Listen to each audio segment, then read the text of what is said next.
الحمدللہ رب العالمین والصلاة والسلام علی اشرف الانبیاء والمرسلین وعلی آلہ الطاہرین واصحابہ الاکرمین واجمعین، اما بعد۔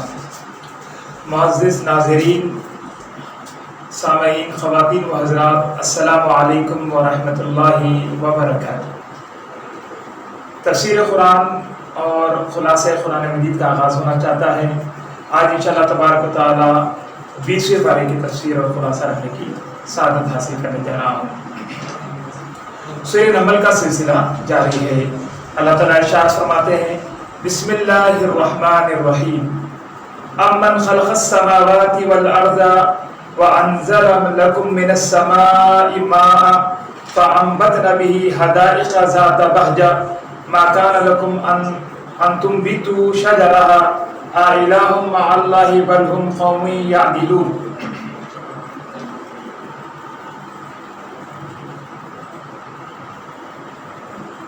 اب یہاں پر عزیزان گرامی جو ہے 20ویں پارے کا آغاز ہو رہا ہے، اور اللہ تعالیٰ جو ہے یہ یہاں پر جو ہے سوالیہ جو ہے انداز میں تمام جو ہے مخلوق سے اور بالخصوص جو ہے کافروں سے خطاب کرتے ہوئے یہ پوچھ رہے ہیں کہ بتاؤ، یہ آسمان اور زمین کس نے بنائی؟ پانی کس نے برسایا؟ باغات کس نے اگائے؟ زمین پر کس نے نہریں جاری کی؟ پہاڑوں کو کس نے کھڑا کیا؟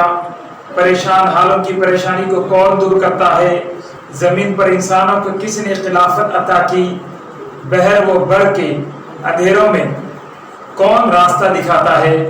اور بارش کی ہوائیں کون چلاتا ہے؟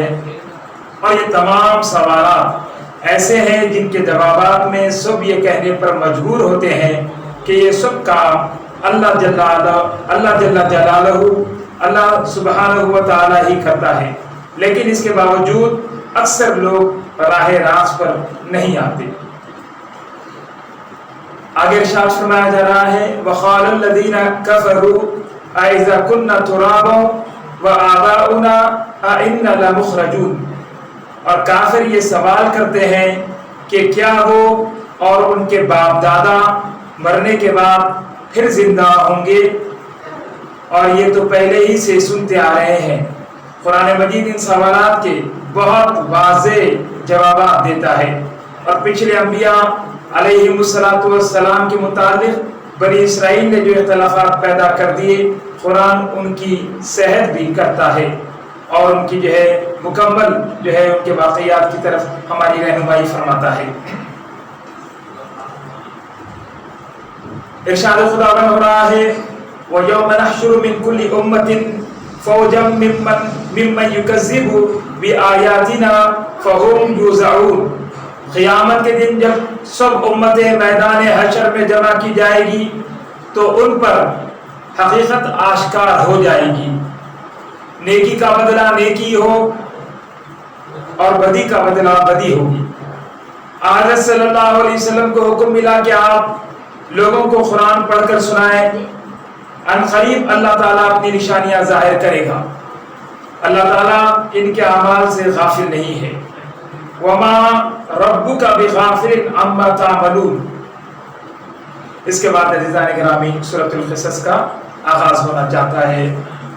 سورہ قصص قرآن مجید کی ایک اور سورت ہے جس میں جو ہے عزیزان محترم سورۃ القصص یہ مکی ہے اور مکہ مکرمہ میں نازل ہوئی ہے، اور مکی زندگی کے درمیانی زمانے میں نازل ہونے والی سورتوں میں سے ایک سورت ہے۔ اس سورۃ المبارکہ میں کل 9 رکوعات ہیں اور اس کی آیات کی تعداد 88 ہے، 88، اور اس کے کلمات 441 اور حروف 5800 ہے۔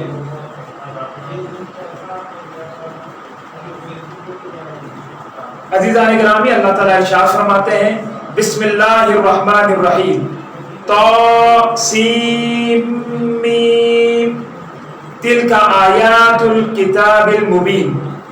طاسیم میم، یہ آیتیں ہیں روشن کتاب کی۔ اب عزیزان محترم اس طرح جو ہے یہاں پر جو ہے آغاز ہوا سورۃ القصص کا۔ سورۃ القصص کے مضامین، ویسے تو قرآن کریم کی تمام آیات کی طرح اس سورت کی ہر آیت بھی روشنی کا مینار ہے جس سے عرص حیات جگمگا رہا ہے، لیکن یہاں 3 امور کی طرف ہماری توجہ مبذول کرائی گئی ہے۔ پہلی چیز استعماری طاقتوں یعنی نور ایمان سے محروم جابر حکمرانوں کا ہمیشہ سے یہ دستور رہا ہے کہ وہ اپنے اقتدار کو برقرار رکھنے کے لیے اپنی رعایا کے مختلف طبقات میں منافرت پیدا کرتے رہتے ہیں۔ ان کی ساری ڈپلومیسی باہمی عداوت آگ بھڑکانے میں وقف ہو جاتی ہے۔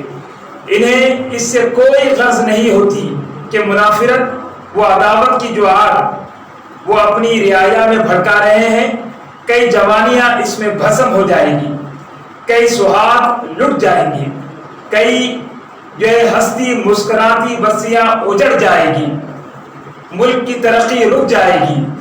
ان کے سامنے فقط اپنے ایوان اقتدار کو مستحکم بنانا ہوتا ہے۔ اگر ان کی رعایا میں اتحاد و اتفاق پیدا ہو جائے تو وہ ایک دن کے لیے بھی ان کی اس ظالمانہ حکومت کو برداشت نہ کر سکیں گے۔ یہ لوگ اس خطرے سے بخوبی آگاہ ہیں۔ قرآن کریم نے اس صورت میں فرعونی سیاست کے قد و خال کو اچھی طرح بے نقاب کر دیا ہے تاکہ کوئی شخص ان کے بلند بام دعووں سے دھوکہ نہ کھائے اور ہر قسم کے حکمرانوں سے ہوشیار رہے۔ اب دوسری چیز جو اس صورت میں تفصیل سے بیان کی گئی ہے وہ ایک سرمایہ دار کے ذہن کا تجزیہ ہے۔ قارون کے پاس دولت کی افراط ہے، اس کے خزانوں اور دفینوں میں جو ہے وہ ساری دولت سمیٹی ہوئی دولت کا شمار آسان نہیں، یعنی اس کے اتنے بڑے خزانے اور اتنے بڑے دفینے تھے کہ اس کا شمار کرنا بھی مشکل تھا۔ اللہ نے اتنی نعمتیں ایک جو ہے دنیا کے ایک جو ہے سرمایہ دار کو عطا فرمائی تھی۔ صرف اس سے اندازہ لگائیے اس کی دولت کا۔ قرآن مجید جو ہے ایک جو ہے یہاں پر ایک بات بیان کر رہا ہے کہ اللہ نے جو دولت عطا فرمائی تھی، جو ہے نعمتیں عطا فرمائی تھی قارون کو، اس سے اندازہ لگائیے کہ صرف اس بات سے اندازہ لگائیے کہ اس کے تالوں کی چابیوں کا گچھا اتنا وزنی تھا کہ اس کو اٹھانے کے لیے ایک بڑی جماعت کی ضرورت پڑتی تھی، ایک بڑی جماعت ہی سے اٹھا سکتی تھی۔ تو اب اندازہ لگائیں کہ خزانے کتنے ہوں گی، دفینے کتنے ہوں گی، نعمتیں کتنی ہوں گی۔ عزیزان محترم کہ ایک بڑی زوراور جماعت صرف کنجیاں اٹھانے پر متعیر ہے تو اب خزانوں کا عالم کیا ہوگا۔ تو عزیز ساتھیوں، اس سے خداوند قدوس کی رحمت اور اس کی جو ہے مہربانی، اس کے لطف اور کرم کا جو ہے عزیزان محترم ہم اندازہ کر سکتے ہیں کہ وہ بے پناہ جو ہے لطف اور عنایت اور جو ہے کرم رکھنے والا ہے، وہ کتنا رحیم ہے، وہ کتنا عطا کرنے والا ہے، وہ کتنا بخشنے والا ہے۔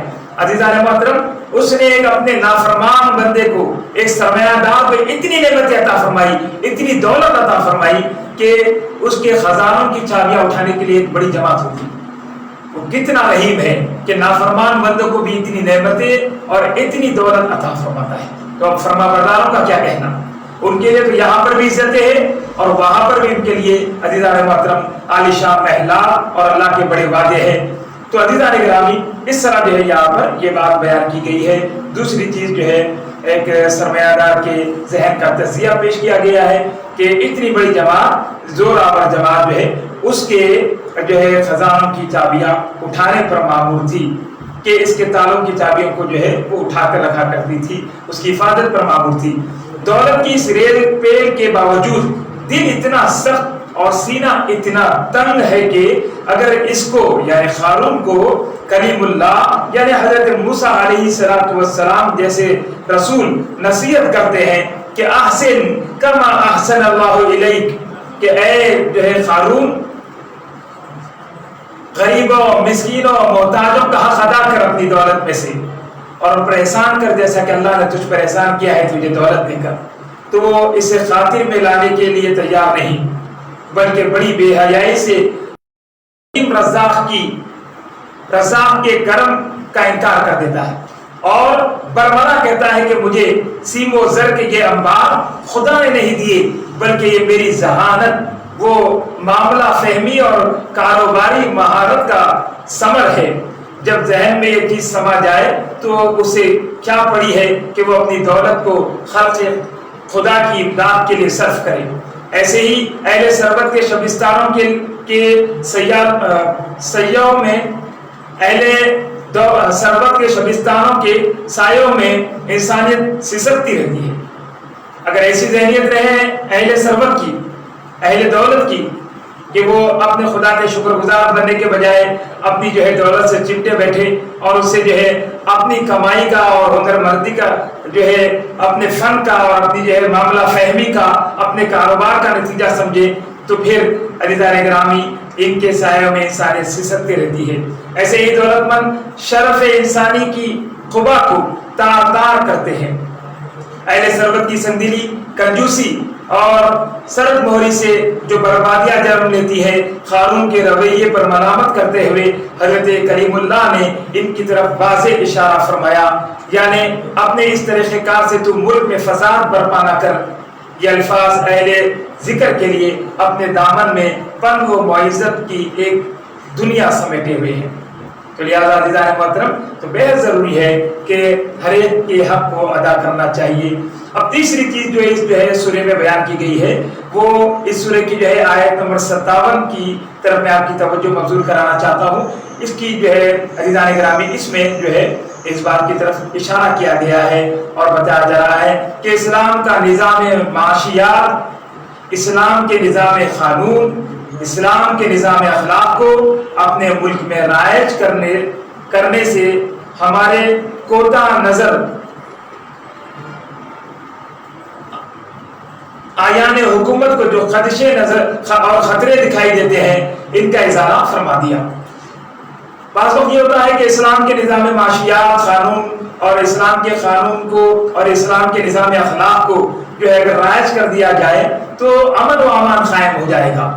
آج ضرورت اس بات کی ہے کہ آپ جہاں دیکھو وہاں بدکاری، جہاں دیکھو وہاں بدفعلی، جہاں دیکھو وہاں جو ہے عزیزان گرامی لوٹ کھسوٹ، جہاں دیکھو وہاں بد اخلاقی اور بے حیائی کا بازار گرم ہے۔ اور ایسے معاملات میں ضرورت ہے ایک پاکیزہ نظام کی، اور وہ پاکیزہ نظام اسلام ہی ہے جو انسانیت کو جو ہے عزیزان محترم اس کا حق ادا کر سکتا ہے اور انہیں تمام جو ہے مشکلوں، تکلیفوں، کلفتوں سے نجات عطا کر سکتا ہے۔ تو اب دنیا جو ہے کوتا فہم ہے، وہ یہ سمجھتی ہے کہ اگر نظام اسلام کے نظام معاشیات کو، اسلام کے نظام قانون کو، اسلام کے نظام اخلاق کو نافذ کر دیا جائے تو وہ ڈرنے لگتی ہے، اسے خدشہ جو ہے اس کے پیش نظر ہو جاتا ہے، اور وہ جو ہے سمجھتی ہے کہ اس طرح وہ یہ سمجھتے ہیں کہ اگر 20ویں صدی میں ہم نے 1400 سالہ پرانا نظام جاری کر دیا تو دنیا کی ترقی یافتہ قومیں ہم سے آنکھیں پھیر لیں گی اور ہم تنہا رہ جائیں گے۔ ایسا نہیں ہے دوستو، یہ جدید نظام ہے، اسلام ایک جدید دین ہے، اب اس کے بعد کوئی اور دین اور کوئی اور نظام نہیں ہے۔ اسلام میں جدت اور ترقی پسند جو ہے عزیزان گرامی قانون ہے اور ترقی پسند دین ہے۔ اب اس سے زیادہ ترقی کے راز اور اس سے زیادہ جو ہے جدت پسند کوئی اور دین نہیں ہو سکتا۔ وہ فرسودہ دین، وہ فرسودہ خیالات، وہ سب کے سب ختم ہو چکے ہیں۔ وہ نصرانیت اور بنی اسرائیل اور یہودیت کے ساتھ اس کا خاتمہ ہو گیا ہے۔ اب نئی کتاب قرآن مجید، قرآن عظیم ہمارے پیارے نبی خاتم الانبیاء حضرت محمد مصطفیٰ صلی اللہ علیہ وآلہ وسلم پر نازل ہو چکی ہے۔ تو لہذا اب اس جو ہے جدت پسند، اس جو ہے نئے دین پر ہم کو عمل کرنا ہوگا جو حضور علیہ الصلوۃ والسلام کی تعلیمات لے کر آئے ہیں، اور پچھلی تمام کتابیں عزیزان گرامی وہ جو ہے عزیزان محترم ان کا حکم منسوخ کر دیا گیا ہے۔ اب یہ نیا قانون ہے، قیامت تک یہی قانون رہے گا۔ جو آدمی اس پر عمل کرے گا، جو آدمی اس کے نظام کو اپنائے گا، جو آدمی اس کے نظام اخلاق کو اپنائے گا، اس کے اخلاق اتنے بلند ہو جائیں گے کہ وہ سارے انسانوں میں سب سے اونچا اور بلند ہو جائے گا۔ نظام معاشیات کو اپنایا جائے گا تو وہ اتنی ترقی کرے گا کہ ساری دنیا میں تمام ممالک کا پیش رو ہو جائے گا اور وہ سب سے طاقتور بن جائے گا۔ اور نظام قانون کو اگر اپنایا جائے گا، اس کا قانون اتنا مضبوط اور پیارا ہو جائے گا کہ عزیزان گرامی کسی کی مجال ہے کہ کسی کا حق جو ہے وہ یعنی کہ دبا لے، کسی کا حق جو ہے وہ جو ہے ادا نہ کرے. بس اسلام کا نظام قانون آپ اپنا کر دیکھیں کتنا آسان ہو جائے گا. آج ایسے نظام ہمارے پاس رائج ہیں کہ ہزاروں سینکڑوں بلکہ اربوں ایسے مسئلے ہیں جن کا حل اب تک حل طلب ہے، وہ مسائل حل نہیں ہوئے ہیں. کورٹوں میں دیکھیے آج کتنے فائلیں رکھی ہوئی ہیں، کتنے مسائل کا مار ہے، لوگ بے چین و بے قرار ہیں، ان کی زندگیاں صرف کورٹ کے چکر لگاتے ہوئے ختم ہو رہی ہے. تو عزیز دوستو، اسلام کا نظام قانون نافذ کر دیا جائے تو اتنا مبارک اور اتنا پائیدار ہے کہ اس میں مسائل کو حل ہی نہیں کیا جاتا ہے بلکہ مسائل پیدا ہونے ہی نہیں دیا جاتا ہے، اور اتنی خوبصورت انداز میں تربیت کی جاتی ہے، اتنی خوبصورت انداز میں مسئلوں کو سلجھایا جاتا ہے کہ عزیزان گرامی جب جو ہے معاشرہ ہی پاک ہو جائے گا اور معاشرے میں کسی جو ہے بدفعلی اور برے کام کو جنم جو ہے لینے ہی نہ دیا جائے گا تو پھر نظام کو کیسے خطرہ ہوگا. تو عزیزان محترم، اسلام ایک ایسا نظام قانون رکھتا ہے جو معاشرے سے جہاں نظام قانون کی بقا کی جدوجہد کے لیے ایک اچھے جو ہے عزیزان گرامی جو ہے نظام قانون کو جو ہے نافذ کرنے والوں کی ضرورت ہوتی ہے، وہیں پر عزیزان محترم جس طرح جو ہے ایک محکومہ ہوتا ہے جو قانون کو جو ہے عزیزان گرامی نافذ کرتا ہے، اس کی حفاظت کرتا ہے اور اس کو توڑنے پر سزا دیتا ہے، تو اسی طرح اسلام ایسی خوبصورت باتوں کی تربیت دیتا ہے کہ لوگ خود نظام جو ہے قانون کو پسند کرتے ہیں اور اس کو توڑنا برا سمجھتے ہیں. تو صرف نظام کا رکھ لینا کامیابی نہیں ہے بلکہ برائیوں کے آنے والے دروازوں کو بند کرنا بھی ضروری ہے. تو اسلام کے نظام کی یہ خوبصورتی ہے کہ وہ صرف نظام ہی نہیں دیتا بلکہ برائی کے سارے دروازے بند کر دیتا ہے. تو عزیزان محترم، تو لہذا بے حد ضروری ہے کہ کب تک ہم جو ہے اپنی جو ہے منچلی جو ہے آرزوؤں میں اپنی جو ہے اسلام کی سچائی سے حقانیت سے منہ پھیریں گے اور کب تک اس سے دور رہیں گے. اب ضرورت اس بات کی ہے کہ یہی وہ دین ہے جس میں ترقی، جس میں خوشی، جس میں جو ہے ہر ایک انسان کا حق پوشیدہ ہے.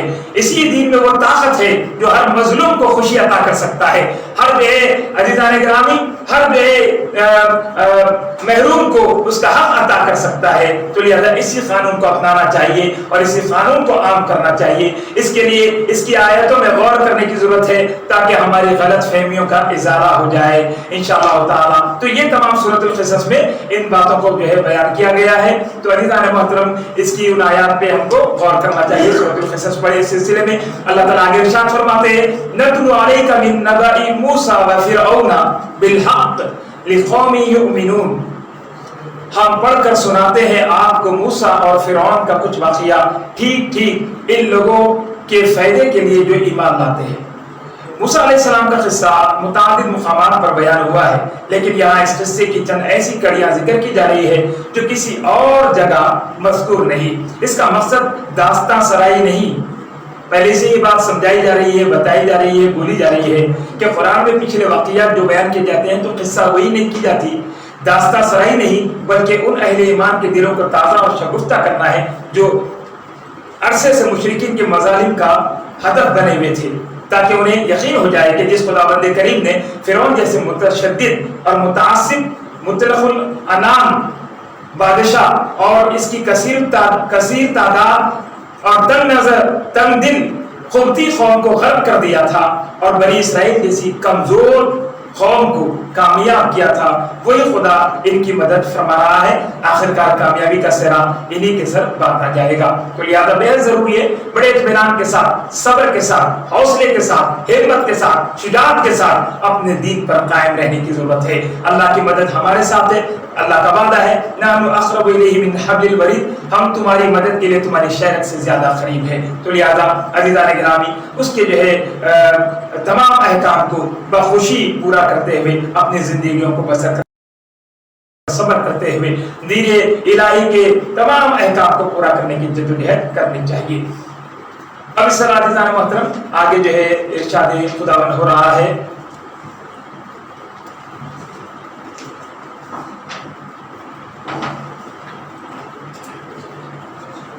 سورۃ القصص کا سلسلہ جاری ہے اور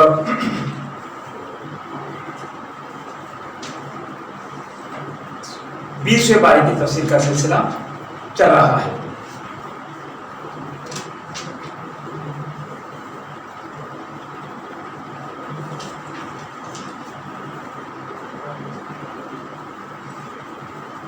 بسم اللہ الرحمن الرحیم ولما توجہ تلقاء مدین قال عسى ربی ان یهدنی سواء السبیل.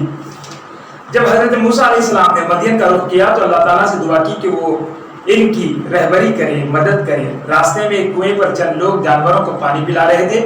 وہاں دو لڑکیاں اپنی دو بکریوں کو پانی پلانے کے انتظار میں کھڑی تھی. حضرت موسیٰ علیہ السلام نے کھڑے رہنے کا سبب پوچھ کر بکریوں کو پانی کھینچ کر پلا دیا اور ایک جھاڑ کے نیچے آرام کرنے چلے گئے اور اللہ تعالیٰ سے دعا کی اے میرے رب تو مجھ کو اب جو کچھ بھی نعمت عطا کرے میں اس کا محتاج ہوں. پھر حضرت موسیٰ علیہ السلام ان لڑکیوں کے والد حضرت شعیب علیہ السلام کے مہمان ہوتے ہیں اور پھر داماد بھی بنتے ہیں.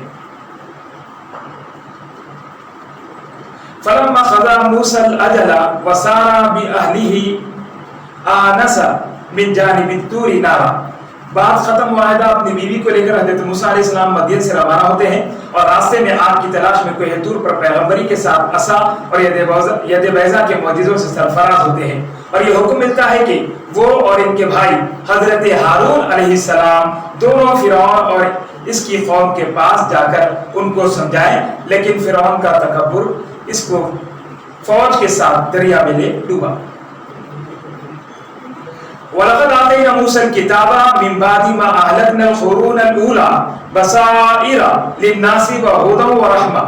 حضرت موسیٰ علیہ السلام کو کوہ طور کے غربی جانب توریت عطا ہوتی ہے جس میں لوگوں کے لیے بصیرت، ہدایت اور رحمت ہے. آگے ارشاد فرمایا جا رہا ہے وَلَقَدْ وَصَّلْنَا لَهُمُ الْقَوْلَ لَعَلَّهُمْ يَتَذَكَّرُونَ. اللہ تعالیٰ کی طرف سے پہ در پہ کتابیں نازل ہوتی رہی تاکہ لوگ ہدایت پائیں. لیکن کتنی قومیں تھی کہ وہ اپنی معیشت پر اتراتی رہی اور آخر کار ہلاک ہو گئی. دنیا کی رونق عارضی ہے اور جو کچھ اللہ کے پاس ہے وہ بہتر ہے، ہمیشہ باقی رہنے والا ہے.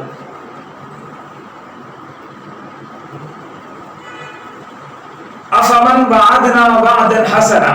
وہ لوگ جن کے لیے اللہ تعالیٰ نے جنت کی نعمتوں کا وعدہ کر رکھا ہے ان کی زندگی ان لوگوں کی زندگی سے مختلف ہوتی ہے جو صرف اس دنیا کی خاطر آخرت کو بھول جاتے ہیں اور اپنے شرکاء کے بہکانے میں آ جاتے ہیں تو آخرت کو بھولنے والوں سے سخت مواخذہ کیا جائے گا. ان قارون کان من قوم موسیٰ فبغى علیہم وآتیناہ من الکنوز. فرمایا جا رہا ہے کہ قارون موسیٰ علیہ السلام کی قوم سے تھا اور اللہ تعالیٰ نے اس کو خوب دولت عطا کی تھی لیکن وہ بجائے اللہ تعالیٰ کا شکر ادا کرنے کے اللہ تعالیٰ سے باغی ہو گیا. یعنی کہ بات یہ ہے کہ اللہ تبارک و تعالیٰ کے پیارے رسول حضرت موسیٰ علیہ السلام قارون سے کہنے لگے کہ قارون اپنے مال کی زکوٰۃ ادا کر. حضرت ابن عباس رضی اللہ تعالیٰ عنہ سے روایت ہے وہ فرماتے ہیں کہ موسیٰ علیہ السلام جب قارون سے کہے زکوٰۃ کا حکم اسے سنائے اور اسے پہنچائے تو وہ کہنے لگا کہ اب تک لوگ میرے پاس آیا کرتے تھے اور لوگوں کی نگاہ میرے مال پر تھی. اے لوگوں سنو اب تو جو ہے موسیٰ کی بھی نگاہ ہمارے مال پر ہے. استغفر اللہ. اور اسے زکوٰۃ کے جو ہے ادا کرنے سے انکار کر دیا اور ایک فاحشہ بری عورت کو آپ کے پیچھے لگا دیا اور اس طرح آپ کو جو ہے بدنام کرنے کی ناپاک کوشش کیا. تو اللہ کے برگزیدہ رسول سیدنا موسیٰ علیہ السلام نے اللہ کی بارگاہ میں اس کے لیے بد دعا کی. تو پھر اللہ تعالیٰ ارشاد فرماتے ہیں فَخَسَفْنَا بِهِ وَبِدَارِهِ الْأَرْضَ. بس موسیٰ علیہ السلام کا ہاتھ اٹھانا تھا کہ اللہ تبارک و تعالیٰ نے وہ سرمایہ دار وہ شخص جس کا چرچا ہر جگہ تھا اور آج بھی قارون کے خزانے جو ہے یہ ضرب المثل ہے، مثال دی جاتی ہے کہ قارون کے خزانوں کی. عزیزان گرامی اتنے بڑے خزانے اور اتنی بڑی دولت اور اتنی بڑی جو ہے دفینے رکھنے والا شخص، اتنے بڑے محل رکھنے والا شخص، اتنی بڑی جماعت جو خزانوں کی کنڈیاں اٹھانے پر مامور تھی، زوراور جماعت. عزیزان گرامی وہ سب کے سب نبی سیدنا موسیٰ علیہ السلام کی بدعا کہ بس بعد لمحے بھر میں اللہ تعالیٰ نے انہیں فَخَسَفْنَا بِهِ زمین دوست کر دیا، زمین دوست کر دیا، ملیا میٹ کر دیا، ان کا نام و نشان بھی نہ رہا. اور عزیزان محترم بس اس کی وجہ کیا تھی؟ اللہ اور اللہ کے رسول کی اطاعت سے انکار، ان کا حکم اس نے نہ مانا اور نافرمانی کی، زکوٰۃ ادا کرنے سے اس نے منہ پھیرا اور موسیٰ علیہ السلام کی شان میں گستاخی کی. تو لہذا جو لوگ جو ہے اللہ اور اللہ کے رسول کی اطاعت نہیں کرتے، زکوٰۃ ادا نہیں کرتے اور اللہ کے نبیوں اور رسولوں کی تعظیم نہیں کرتے، اللہ تعالیٰ انہیں اس قدر شدید عذاب دیتا ہے کہ لمحے بھر میں انہیں ملیاں میں کر دیتا ہے. اللہ تعالیٰ ایسی جو ہے سخت عذابات سے محفوظ رکھے اور اللہ تعالیٰ ہمیں اس کا امتی و فرما بردار بنائے۔ تو اس طرح قارون کا یہاں پر تذکرہ کیا گیا ہے اور یہاں پر یہ بات بھی بتائی گئی ہے۔ تو لہٰذا اب ہم کو چاہیے کہ اس سے ہم جو ہے عبرت حاصل کریں، نصیحت حاصل کریں اور اپنے تمام احکام کو پورا کریں، بالخصوص زکوٰۃ ادا کرنے کی طرف توجہ دیں اور دیکھیں کہ ہم صاحب نصاب ہے، صاحب حیثیت ہے اور سال قمری سال پورا ہو چکا ہے تو ہم کو اپنی زکوٰۃ ادا کرنی ہے۔ آگے ارشاد فرمایا جا رہا ہے تلک الدار الاخرۃ نجعلها للذین لا یریدون علوا فی الارض ولا فسادا والعاقبۃ للمتقین۔ آخرت کی نعمتیں انہی لوگوں کو نصیب ہوگی جو دنیا میں تواضع و انکساری سے کام لیں گے اور فساد برپا نہیں کریں گے، اور قرآن مجید میں جو وعدے کیے گئے ہیں وہ ضرور پورے ہوں گے۔ اس کے سوا دنیا کی ہر چیز کو ہلاکت ہے، اللہ ہی کا سب حکم چلتا ہے اور سب کو اس ہی کی طرف لوٹ کر جانا ہے۔ اس طرح عزیزان گرامی سورۃ القصص کا اختتام ہوا اور سورہ عنکبوت کا آغاز ہونا چاہتا ہے۔ سورہ عنکبوت یہ سورت حضرت حسن، اکرمہ، عطا اور جابر رحمہ اللہ تعالیٰ کے نزدیک یہ فرماتے ہیں کہ یہ ساری سورت مکی ہے اور مکہ مکرمہ میں نازل ہوئی ہے۔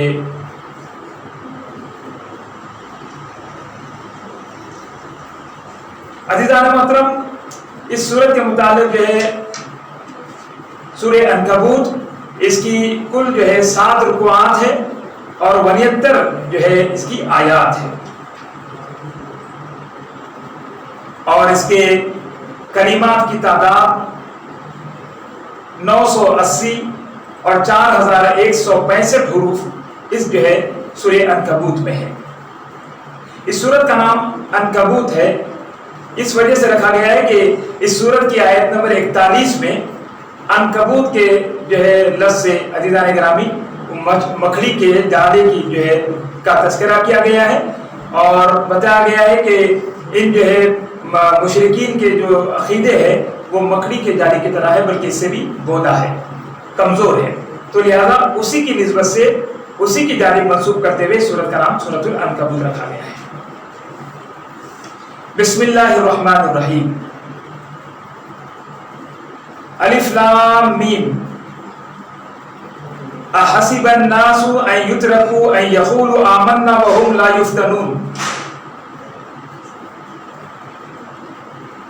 الف لام میم یہ حروف مقطعات ہیں، اس سے پہلے بھی آپ کے سامنے یہ بات رکھی گئی ہے، آپ کو بتایا گیا ہے کہ قرآن مجید کی 29 سورتیں مبارک ایسی ہیں جن کا آغاز حروف مقطعات سے ہوتا ہے۔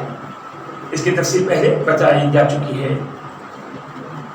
کیا لوگ یہ خیال کرتے ہیں کہ انہیں صرف اتنی بات پر چھوڑ دیا جائے گا کہ وہ کہیں ہم ایمان لے آئے اور انہیں آزمایا نہیں جائے گا؟ وَلَقَدْ فَتَّنَّا الَّذِينَ مِن قَبْلِهِمْ اور بے شک ہم نے آزمایا تھا ان لوگوں کو جو ان سے پہلے گزری۔ فَيَعْلَمَنَّ اللَّهُ الَّذِينَ صَدَقُوا وَلَيَعْلَمَنَّ الْكَاذِبِينَ، بس اللہ تعالیٰ ضرور دیکھے گا انہیں جو دعوے ایمان میں سچے تھے اور ضرور دیکھے گا ایمان کے جھوٹے دعوے داروں۔ تو اس طرح عزیزان محترم یہاں پر بتایا جا رہا ہے کہ ایمان کے ساتھ ساتھ جو ہے انہیں آزمایا بھی جاتا ہے۔ سرور عالم صلی اللہ علیہ وسلم پر ایمان لانا، حضور صلی اللہ علیہ وسلم کے دامن سے وابستہ ہونا کفار مکہ کے لیے ایک چیلنج کی حیثیت رکھتا تھا۔ خون اور قرابت کے سارے رشتے، دوستی اور محبت کے سارے تعلقات ٹوٹ جاتے، حتیٰ کہ مربت و احسان کے سارے احساسات بھی ایک قلم ختم ہو جاتے۔ حق قبول کرنے کے جرم میں ان پر ظلم و ستم کی انتہا کر دی جاتی۔ کئی کمزور لوگ اسلام کی صداقت پر یقین رکھنے کے باوجود اسے قبول کرنے کی ہمت نہ کر سکتے۔ میں توحید سے سرشار ہو کر ہر قسم کی اذیتوں کو بخوشی برداشت کرنے والوں کو اللہ تبارک و تعالیٰ تسلی دے رہے ہیں کہ ہماری یہ سنت ہے کہ ہم ہر ایمان لانے والے کو آزمائش کی کسوٹی پر پرکھتے ہیں۔ صرف کسی کا یہ کہہ دینا کہ میں مومن ہوں کافی نہیں، اس لیے امتحان کے ان مرحلوں کو ہمت، صبر اور عزم سے طے کرتے جاؤ، اس کا انجام بڑا اچھا ہوگا۔ تو لہٰذا بے حد ضروری ہے کہ ہم کو صبر، ہمت اور عزم کے ساتھ کام کرنا ہوگا۔ پھر آگے فرمایا جا رہا ہے پہلے جو ایمان لائے ان کو بھی ہم نے اسی طرح آزمایا جس طرح تم آزمائے جا رہے ہو۔ حضرت خباب بن ارت رضی اللہ عنہ فرماتے ہیں کہ ایک روز نبی کریم صلی اللہ علیہ وسلم کعبے کے سائے میں اپنی چادر سے تکیہ لگائے تشریف فرما تھے کہ ہم حاضر خدمت ہو کر میں نے عرض کی کہ یا رسول اللہ صلی اللہ علیہ وسلم ہم پر مسائل کی حد ہو گئی، مشکلوں کی حد ہو گئی، پریشانیوں کی حد ہو گئی، کیا حضور ہمارے لیے دعا نہیں فرماتے؟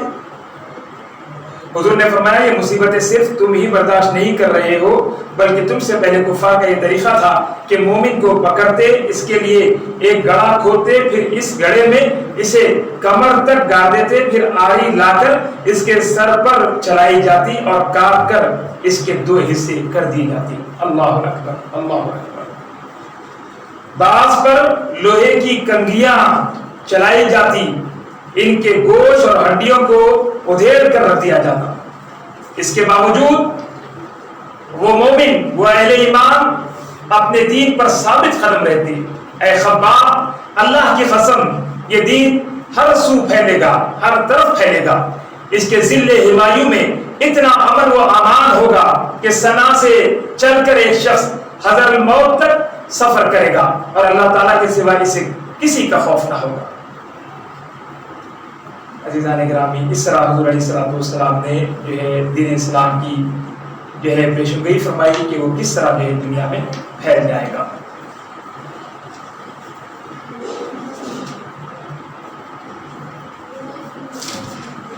پھر آگے جو ہے بتایا جا رہا ہے، ارشاد خداوند ہے وَلَقَدْ أَرْسَلْنَا نُوحًا إِلَىٰ قَوْمِهِ فَلَبِثَ فِيهِمْ أَلْفَ سَنَةٍ إِلَّا 50 عَامًا فَأَخَذَهُمُ الطُّوفَانُ وَهُمْ ظَالِمُونَ۔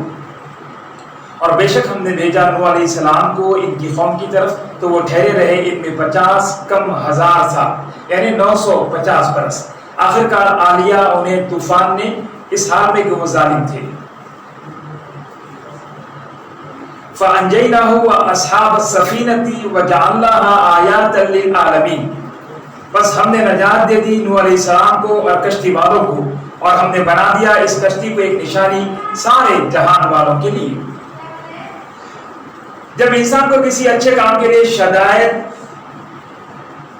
وہ مصائب برداشت کرنے کی تلقین کی جا رہی ہو اور پھر اسی کے سامنے ایک ایسے شخص کی مثال بیان کر دی جائے جس نے آزمائشوں اور تکلیفوں میں صبر و استقامت کا بہترین نمونہ پیش کیا ہو تو انسان بڑی تسکین محسوس کرنے لگتا ہے اور اس کی ہمت بلند ہو جاتی ہے۔ وہ یہ سمجھ لیتا ہے کہ مجھ سے پہلے بھی مردان خدا پر امتحان کی گھڑیاں آئیں اور انہوں نے اپنے ایمان و یقین کی پختگی کا یوں شاندار مظاہرہ کیا۔ اسی مقصد کے پیش نظر اس موقع پر حضرت نوح علیہ السلام کا ذکر فرمایا، کیونکہ جس جو ہے اجاڑ قوم سے آپ کو واسطہ پڑا تھا، جس جو ہے جاہل قوم سے آپ کو واسطہ پڑا تھا، اور جتنا طویل عرصہ 10 20 یا 100 200 سال نہیں، پوری 9.5 صدیاں یعنی 950 برس ان کے ظلم و ستم کو سہتے ہوئے گزاری تھی۔ آپ اندازہ لگائیں کہ کیسے آپ نے صبر کیا، 950 برس، لیکن اپنی روش اور عزیمت میں ذرا لچک نہ آنے دی۔ اس وقت کے حالات کے مطابق یہ بہترین مثال تھی، بلکہ قیامت تک اہل حق کے لیے اس میں صبر، ہمت اور ثابت قدمی کا ایک دل نشین درس ہے۔ کہتے ہیں کہ آپ نے اپنی رہائش کے لیے کچا مکان بنایا ہوا تھا۔ کسی نے عرض کی کہ حضرت کوئی پکا مکان بنائیے، 950 برس رہے لیکن مکان کچا رہا۔ تو کسی نے کہا عزیزان گرامی کہ پکا مکان بنائیے، تو آپ نے فرمایا جس نے موت کا پیالہ پینا ہے اسے اتنا کافی ہے۔ تو عزیزان محترم، اس طرح یہ انبیاء اکرام کی جو ہے مبارک زندگیاں ہیں۔ جب سمجھاتے 950 سال کا طویل عرصہ گزر گیا لیکن انہوں نے ہدایت قبول نہ کیا تو انہیں اس مسلسل نافرمانی کی پاداش میں غرق کر دیا گیا، اور نوح علیہ السلام اور آپ کے غریب ساتھیوں کو بچا لیا گیا، جنہیں دیکھ کر کفار حقارت سے آنکھیں پھیر لیا کرتے تھے اور انہیں خاطر میں ہی نہ لاتے تھے۔ نوح علیہ السلام کا ذکر مفصل تفصیلی طور پر سورہ اعراف، سورہ ہود، سورہ مومنون اور سورۃ الشعراء میں گزر چکا ہے، اسے آپ ملاحظہ فرما سکتے ہیں۔ آگے فرمایا جا رہا ہے وَإِبْرَاهِيمَ إِذْ قَالَ لِقَوْمِهِ لقوم اعبدوا اللہ واتقوہ ذالکم خیر لکم ان کنتم تعلمون۔ اور ابراہیم کو یاد کرو جب آپ نے فرمایا اپنی قوم کو کہ عبادت کرو اللہ تعالیٰ کی اور اس سے ڈرتے رہا کرو، یہی بہتر ہے تمہارے لیے اگر تم حقیقت کو جانتے ہو۔ اب ابو الانبیاء جد حبیب کبریا علیہ الصلوۃ والسلام کا تذکرہ فرمایا جا رہا ہے کہ انہوں نے اپنی بت پرست قوم کو اللہ تعالیٰ کی توحید پر ایمان لانے کی دعوت دی۔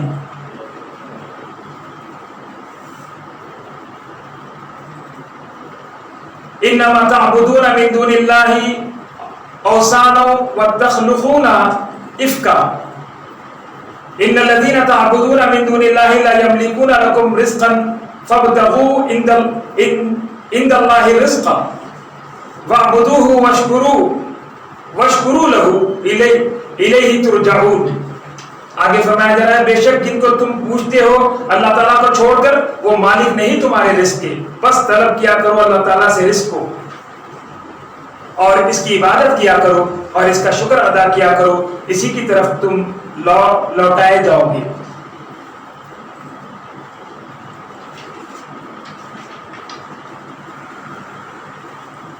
رزق اور دولت کوئی ایسی چیز نہیں کہ انسان لے کر اس پر قانع ہو جائے، بلکہ اس کی عبادت کرو اور مقام ابدیت کی رفتوں تک رسائی حاصل کرنے کی کوشش کرو۔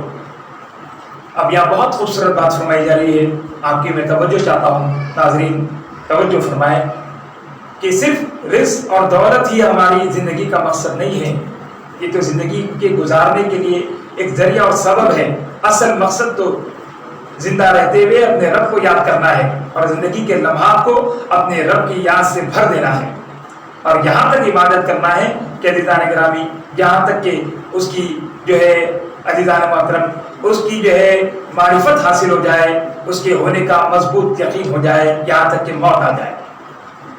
تو لہذا فرمایا جا رہا ہے کہ عبادت کرو اور مقام ابدیت کی رفتوں تک رسائی حاصل کرنے کی کوشش کرو، اسی میں انسانی عظمت کا راز پوشیدہ ہے۔ یہی کمال انسانیت ہے کہ انسان اپنی حقیقت کو سمجھ لے اور اللہ تعالیٰ کا عرفان اس سے حاصل ہو جائے۔ اے خود فراموش ہو، کہاں مارے مارے پھر رہے ہو، اس نے بن مانگے جن گرا بہا نعمتوں زندگی صحت وغیرہ سے تمہیں سرفراز فرمایا ہے، ان کا شکریہ ادا کرو، وہ ان نعمتوں سے بھی اعلیٰ نعمتوں کے خزانے تمہارے لیے کھول دے گا۔ پھر فرمایا جا رہا ہے اگر عمر بھر اپنی معبود برحق سے منہ موڑے رہے اور دنیا کی فانی لذتوں کے حصول میں ہی مگن رہے تو یاد رکھو تمہیں ایک دن اس کے حضور میں پیش کیا جائے گا، اس دن تمہیں معلوم ہوگا کہ اللہ تعالیٰ کے پیغمبر جو فرمایا کرتے تھے وہی سچ تھا۔ پھر فرمایا جا رہا ہے ارشاد خداوند ہو رہا ہے یعذب من یشاء ویرحم من یشاء وإلیہ تقلبون۔ اب اس طرح 20ویں پارے کی تفسیر کا اختتام ہونے جا رہا ہے۔ عزیزان گرامی وہ جس کو چاہتا ہے عذاب دیتا ہے، عذاب میں مبتلا کر دیتا ہے، اور جسے چاہتا ہے اس کو اپنی رحمت بے پایہ سے جو ہے سرشار کر دیتا ہے۔ حضرت پانی پتی رحمۃ اللہ علیہ لکھتے ہیں کہ عذاب الہی کی متعدد صورتیں ہیں، عذاب کی مختلف صورتیں ہیں۔ قیامت کے دن دوزخ میں پھینک دینا یہ بھی ایک عذاب ہے، اور دنیا میں ذلیل و خوار کرنا یہ بھی ایک عذاب ہے، دل میں حرص و طمع پیدا کر دینا یہ بھی عذاب ہے، بد خلق بنا دینا، بد اخلاق بنا دینا یہ بھی ایک مصیبت اور عذاب ہے۔ بد خلقی بھی عذاب ہے، عذاب، اللہ اکبر۔ اپنی یاد اور ذکر سے دل کو پھیر دینا عذاب ہے، اتباع سنت سے رسول پاک کے اسوے اور طریقے سے دور کر دینا یہ بھی عذاب ہے۔ یہ سب اس کے عذاب کی مختلف شکلیں ہیں۔ الہی اللہ کی بارگاہ میں دعا کرتا ہوں تجھے واسطہ ہے اپنے محبوب بندے محمد مصطفیٰ صلی اللہ علیہ وآلہ وسلم کا کہ اس سیاہکار اور خطاکار کو اپنے ہر قسم کے عذاب سے بچا لے، میرے ماں باپ کو بھی اور میری ذریت کو بھی اور حضور صلی اللہ علیہ وسلم کی ساری امت کو بھی اپنے ہر قسم کے عذاب سے محفوظ فرما یا ارحم الراحمین۔ جس طرح اس کے عذاب کی کئی صورتیں ہیں اسی طرح اس کی رحمت کی بھی کئی جو ہے صورتیں ہیں۔ آخرت میں جنت الفردوس میں داخل کرنا، اپنے دیدار کی نعمت بخشنا، دنیا میں اپنی مدد سے سرفراز رکھنا، قناعت کو حسن خلق کے زیور سے آراستہ کرنا، اپنی محبت اور اپنی یاد کی طرف دل کو مائل کرنا، اپنے حبیب معظم صلی اللہ علیہ وآلہ وسلم کی سنت پر عمل کرنے کی توفیق عطا کرنا۔ الہی دعا کرتا ہوں آخر میں کہ حبیب کریم صلی اللہ علیہ وآلہ وسلم کے صدقے میں اے رب ذوالجلال اس سیاہکار اور خطاکار کو اپنی ہر قسم کی رحمتوں سے بہرور فرما، میرے اور میرے ماں باپ کو بھی اور میری ذریت کو بھی، اور اے میرے مولا فخر عرب و عجم رحمت للعالمین صلی اللہ علیہ وآلہ وسلم کی ساری امت کو بھی، آمین یا رب العالمین، والحمد للہ رب العالمین۔